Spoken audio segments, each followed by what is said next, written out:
um tema tabu, um tema que nós juristas temos dificuldade de trabalhar, porque temos medo que nos seja atribuído uma pecha de levantar uma bandeira que talvez não seja moralmente aceita. Mas nós fizemos um juramento e nesse juramento nós prometemos combater qualquer tipo de injustiça. Então essa é uma bandeira de todas as pessoas que analisam o direito de uma forma progressista.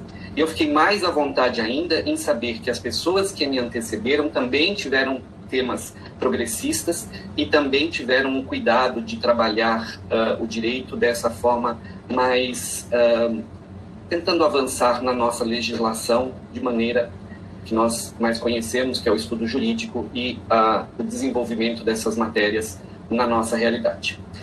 Em nenhum momento esse estudo procura incentivar o uso da cannabis, muito menos o cultivo da cannabis. Este trabalho ele pretende proteger o usuário canábico que hoje está à mercê desse tipo de situação de preconceito até e, portanto, uma desproteção do Estado. O Estado tem feito uma resposta inadequada e inócua a esses usuários e, portanto, sendo o seu dever de proteção, ele não tem cumprido esta sua função. A proposta do nosso artigo, a proposta da nossa discussão é a proteção permissiva deste usuário, que cada vez que precisa comprar a cannabis, abre mão da sua segurança e se aproxima da ilegalidade. Então nós precisamos entender aonde vai a proteção do Estado. É necessária e se faz diante da saúde do usuário canábico. Então, neste caso, a proteção do Estado poderia, salvo o melhor juízo, acontecer com um laudo médico ou psicológico para verificar se o usuário, mesmo que de forma recreativa, tem alguma propensão a doenças psíquicas, como a esquizofrenia, a depressão ou crise de ansiedade. Então, o Estado faria a sua proteção necessária, entretanto, sem o critério proibitivo, aproximaria o usuário do autoconhecimento, dos seus limites e até da proibição do uso, se não tiver condição psíquica para tal, e até de um tratamento. Então, o Estado faria o que nós estamos defendendo como proteção permissiva do usuário canábico para que tenha, então, a possibilidade de plantar, cultivar a cannabis sem que tenha tantas punições como nós temos hoje no ordenamento jurídico. Ao contrário, o Estado, então, hoje proíbe o ato, o consumo e o cultivo. Ele também inibe pesquisas e estudos jurídicos para que isso não tenha uma dissensão maior do que nós temos nos dias atuais. É muito mais fácil você proibir do que regulamentar. E o Estado sempre procurou, nos últimos anos, transformar um direito em algo fácil, que não é.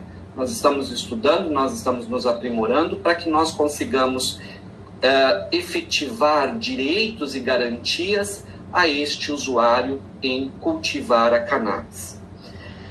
Para isso, nós defendemos algo que hoje também é criticado pelos juristas, o ativismo judicial. O ativismo judicial, quando usado de forma temerária, ele é lamentável, ele é condenável. Mas quando nós usamos o ativismo judicial na ausência do legislativo, que é a figura que deveria propor, editar esta medida, essa autorização, nós fazemos o ativismo judicial de forma necessária. E, portanto, não sei, professora Raíssa, Pedro Gama, que me acompanha aqui na coautoria deste artigo, se nós podemos lançar o hashtag pauta Fux, ou seria um desrespeito a ao excelentíssimo senhor ministro Fux, mas ele tem a condição de lançar em pauta, colocar em pauta essa discussão sobre a descriminalização do uso e porte de drogas. Nós estamos aqui na permissão do cultivo canábico. Então, neste caso, nós vamos nos focar no nosso trabalho apenas para esse tipo de evento jurídico. Nessa coautoria, eu pedi para que a gente tivesse uma divisão de trabalhos para que nós pudéssemos ter uma atualização internacional sobre o tema e também as consequências jurídicas, psíquicas, sobre essa descriminalização deste ato. E por isso, convido aqui meu colega Pedro Gama para fazer a complementação da visão internacional. Pedro Bonito. Obrigado, meu querido professor. Agradeço aqui todos os presentes. É uma grande oportunidade a gente estar aqui fazendo um debate sério e científico sobre um tema que é tão norteado pelo senso comum, que no final acaba revertendo na aplicação do direito. Então é bom a gente ter esse espaço aqui para tratar desse assunto com mais tranquilidade. Vou trazer aqui o posicionamento da Associação Brasileira de Psiquiatria, que se mostrou repetidas vezes, reiterou-se nesse sentido, ser contrário a qualquer forma de liberalização do uso pessoal e do cultivo da cannabis no país, sobre justamente essa premissa de que é potencialmente danosa à saúde pública, já que pode desencadear doenças psíquicas como esquizofrenia, como o meu querido professor havia indicado. Em questão do panorama internacional, não faz sentido aqui, dentro do tempo que a gente tem, fazer uma comparação detalhada, pormenormente, acerca dos aspectos legais da cannabis nos diferentes países, em vista de uma imensa diversidade de formas que ela pode se manifestar. Então não faz sentido a gente entrar nesse detalhe aqui, mas a gente vai decidir focar os casos que eu trago aqui.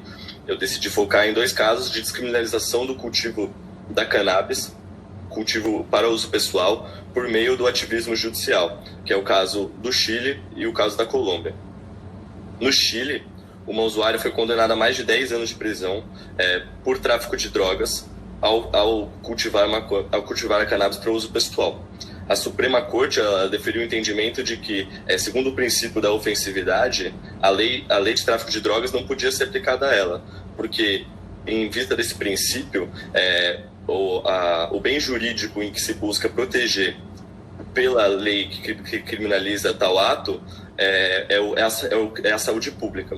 E então foi entendido que ela, no exercício da sua autonomia individual, estaria fazendo uma autolesão e não estaria, na verdade, prejudicando a saúde pública, e por isso ela não poderia ser enquadrada em tal norma. E assim foi autorizado foi descriminalizado o autocultivo no Chile. Na Colômbia, um jovem usuário foi preso em flagrante em casa, condenado por tráfico e fabricação de narcóticos, por ele possuir 124 gramas de cannabis recém-aparada da colheita. A Corte entendeu que uma planta que nasce naturalmente e cresce não pode ser enquadrada no conceito de entorpecente, que pode ser enquadrado pela lei de drogas. E para contextualizar, é descriminalizado o porte até de 20 gramas na Colômbia. Então, em vista disto, buscou-se ponderar uma equivalência do que seria uma planta em uma forma mais bruta, recém-colhida, e do que seria essa forma de entorpecente. E nessa tentativa de fazer o balanceamento, a conclusão de que a Suprema Corte colombiana chegou foi de que o cultivo de até 20 pés de cannabis para uso pessoal não configura crime. E em vista desses 2 casos, a gente percebe que a gente precisa de instrumentos jurídicos para que o usuário não seja tratado como traficante, não seja penalizado e condenado por isso. Ainda mais o usuário que faz uso para fins medicinais da planta.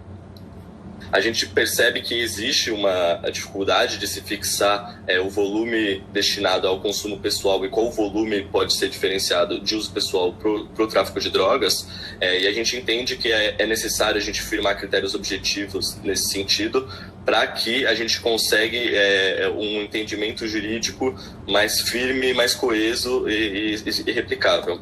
Então, a gente estipulou que, segundo a ideia de que existe uma grande variedade de volume que você consegue por um único pé, existe uma grande variedade de tempo de demora de safra, a gente estipulou que um volume razoável de um usuário máximo seria de 10 plantas para consumo próprio. Isso porque, consideração do tempo que demora de até 5 meses de uma safra, ele consegue, com esses 10 pés, conseguir substrato suficiente para se manter sem ter que se expor ao crime organizado até a próxima safra.